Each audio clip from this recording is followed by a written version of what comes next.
This week's color palette revolves around City Loft by Sherwin-Williams. And of course, like we always do on this channel, I'm gonna do it in palette pyramid fashion. Our top-down approach to putting colors together, just to give you a better understanding on how to use these colors in real life, because that's my goal here. I want to empower you guys to decide how to use these colors, even though I do give you a pretty decent guideline, because I like helping. ThePaintPeople.com is your go-to destination for quality paint and paint supplies. We're more than just a paint store, we are your partner in bringing color to life. Our commitment to fast shipping ensures that your order will reach you promptly so you can start your project without unnecessary waiting. Visit our website today and discover a world of colors, quality, and convenience. And as a thank you for supporting us on YouTube, use coupon code JAMES5 for 5% off your order. So as a quick recap, palette pyramids, essentially it's a top-down approach to colors. So you start with the main color, which is kind of your default choice. Your support colors are right below that, so your more secondary colors, maybe a darker neutral and an off-white that could be used on the trim and the doors and the ceilings. And then on the bottom, you have your finishing colors, which are more accent choices. So those fun colors you can throw in a powder room, maybe on your kitchen cabinets if you wanted. These are going to be those extra little zingers just to sort of accentuate whatever you want to in your home. So let's start right away with City Loft, the color we reviewed recently, which you can check out in the cards up top or in the description down below if you want. No pressure. City Loft is an interesting color to me because when I hear the name, I kind of think, okay, it's like a gray, like a mid-tone gray, blah. But it's sort of a white, or at least an off-white. Even though there is some gray within it, it has some beige, even like a little bit of this browny, chocolatey undertone, like a touch of red. Like it has a lot of complexity to it considering it is so neutral. It does have a 70 LRV, which could be good for most people. There might be some rare cases where if you have it in a room that is very bright, you have big old windows, it might get a little washed out because it doesn't have the depth of a color that's maybe in the 60s LRV wise. And if you don't know what LRV is, no problem.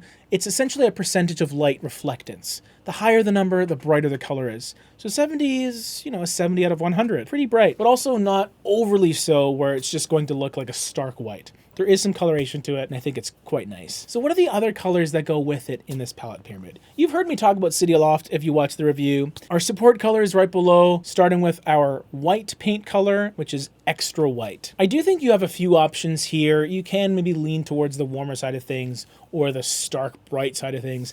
I opted for extra white, mainly because of the other colors in this palette pyramid. I didn't want to go overly creamy. Extra white does have a crispness to it.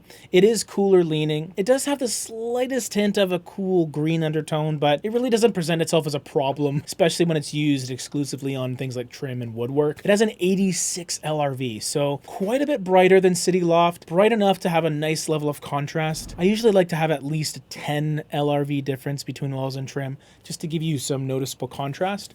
The more you have, obviously, the more apparent that contrast will be. And the white trim will look that much cleaner, brighter, and it'll just pop off really nicely. In terms of a second support color that's maybe off of the trim, or you can maybe use it as a mid-tone trim color if you wanted, I would say Skyline Steel would be a great choice. What's awesome about this color is, again, kind of like City Loft, it ends up being a little bit different than what you might think. Steel, gray. But I see Skyline Steel way more as a grayish, a combination of beige and gray coming together, a little bit of brown. It's more of a Skyline Stone, which really doesn't make sense, but it has that more natural feel to it than I think the name suggests. And it's going to bring you even more warmth than City Loft does visually. Also because of the fact that it has depth, it has coloration that's more apparent. It's more noticeably colorful, which is great. But still a neutral through and through, so it's going to be very easy to implement. You can put it in essentially any room you want, and I think it'll work fine because it has that duality of being a bit cooler on the gray side of things, but still having that beautiful warm base as well. So that's it for our secondary colors. Before we get to the accent colors to finish things off,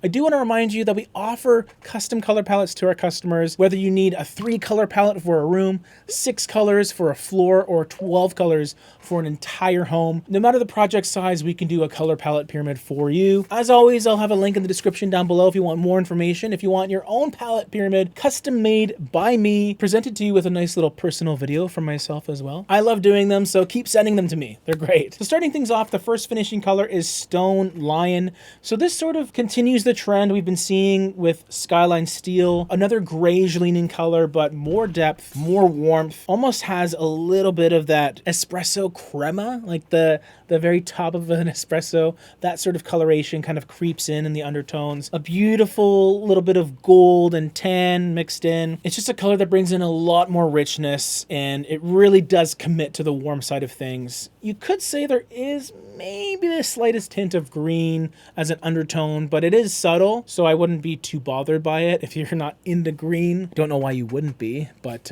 spoiler alert, there might be some green coming later on. So the next color has some green in it as well, but it's not a full-on green. It's called Storm Warning, and this is almost a deep taupe, kind of a combination of charcoal, a bit of green, a little bit of a dark khaki brown perhaps. It comes with a 14 LRV, which is very dark, really rich, heavy color. So this is going to be that choice if you want to stick within that neutral family of colors where everything is a bit more dusty and muted, but have a ton of depth. So really dark, probably best used as an accent rather than an accent room, let's say. Maybe a bookshelf, accent wall, things like that. I could maybe see this being used in a powder room if you really wanted to envelop the whole space with a dark color, especially if you have some nice crown molding in there. It could look really sharp. But then finally, the third finishing color, which is probably my favorite, Rookwood Dark Green, a historic color from Sherwin-Williams that I love. Very much green, green, green. And that yellow undertone really adds some vibrancy that the other colors don't necessarily bring, especially to this degree. Technically, this is darker than Storm Warning. It has more depth with a 10 LRV,